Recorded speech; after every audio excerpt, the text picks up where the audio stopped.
Boston. It has quite the reputation.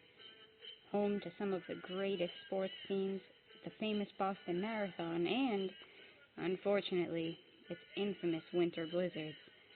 There is one more thing that is an intrinsic part of Boston, easily recognizable and often poorly imitated: the Boston accent. Whether you're in Boston for business or for vacation, you will undoubtedly need to interact with those around you. And when you do, you will find that the accent the Bostonians share can sound like, well, another language entirely. Many people incorrectly stereotype it as a characteristic of the working class only, but the Boston accent isn't reserved only for current-day cabbies and construction workers. Boston is a highly cultured city with a long history. The accent itself dates back to the 17th century and was also spoken by politicians and the highest elite. Wait a minute. Really? The 17th century? Let's take it back, shall we? When the British settled here in the 1600s, and by the way, the earliest British settlement was Plymouth, just 40 miles southeast of the city of Boston, their language obviously came with them. So Massachusetts has been inhabited by English speakers for longer than any other part of the country. These early settlers maintained positions of power and either had their elite status from England when they arrived or had plenty of time to create one for themselves. The Boston accent of today has more similarities with the English accent than any other in the country, mainly in pronunciation of the long A vowel and the dropping of the R. All other early Americans looked to the British as the standard for speech, so there was an imitation, to some degree, of the English accent. So here we can see how the pronunciation would change over time, as the English were separated from their homeland and the other Americans were trying to adapt to their speech. Okay, so let's get down to the specifics about the Boston accent. Perhaps its most recognizable feature is that it is non-rhotic. That is, when the letter R is in a certain position in a word, it is not pronounced. The R is not pronounced when it falls at the end of a syllable. For example, whatever would become whatever. It is also dropped when it comes before a consonant.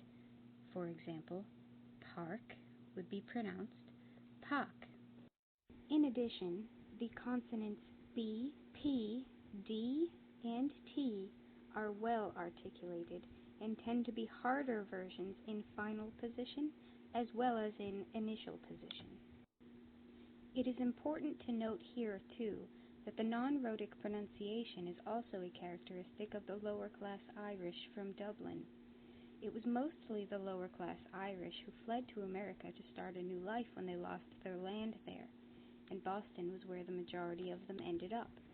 So that makes yet another factor in how these British English dialects joined together over time to form the Boston accent. Let's look at some other examples spoken by a true Bostonian. I'm going to New Hampshire. Want me to get you some fireworks while I'm up there? As you can hear, all of the words kind of roll together. Going to becomes goina, and want me to becomes wamina. You have the non-rhotic R. New Hampshire becomes New Hampshire, there becomes thea, and fire becomes faya.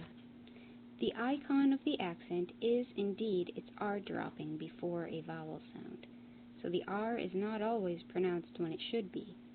But equally important is to remember that it is pronounced where it shouldn't be. This is called the intrusive R. How rude! For example, given the phrase, "buying that car was my idea," in Boston you may hear, "buying that cow is my idea." But mostly the intrusive R will occur when the following word begins with a vowel. So instead of "I saw it," a Bostonian might say, "I saw it." In this way, the R kind of stands as a hyphen between saw and it, rolling them together to make one word, sorrit. You know what this means, don't you? The bane of a Bostonian's existence when their out-of-town friends come to visit, the subject of immense mockery. Park the car in Harvard Yard is wrong. The correct pronunciation would be park the car in Harvard Yard. The key here is that the words car and in are almost combined into one, rolled into each other, like carin. By the way, I don't know where Harvard Yard is, but there's a Harvard Square and it's wicked hard to find parking there. And let's not leave our instruction to only consonants. There is also a vowel shift in the Boston accent. What I'm talking about in particular is the broad A sound, so that the A's in, for example, can't and bath are produced somewhat lower and further back in the mouth than in standard American English, so that they approach the A sound in father. So can't would sound like can't, and bath would sound like bath.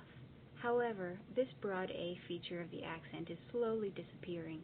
It was once used in particular by the higher class Bostonians, the Boston Brahmins. But now, perhaps as the older Boston family lines move away or die out, and new college students or people from other states take permanent settlement here, the accent is always evolving. We don't always hear the broad A in can't, but we still do in ought. So now you're at least a little bit more prepared to come to Boston. If you never do learn how to actually speak the accent, at least you can understand what's being spoken to you.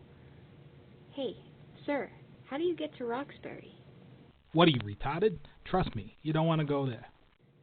Okay, well then, how do I get to the State House? Run for governor. What do I look like, a map? Better yet, just skip asking for directions. With streets like these, you won't know how to get there anyway.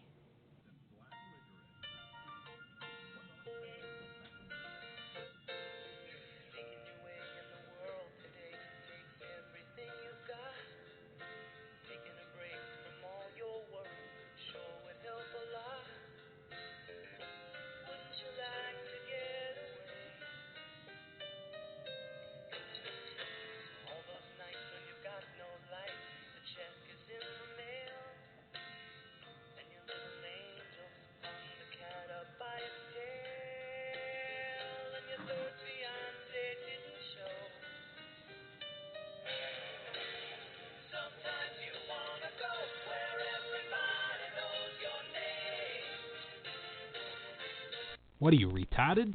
Get out of here.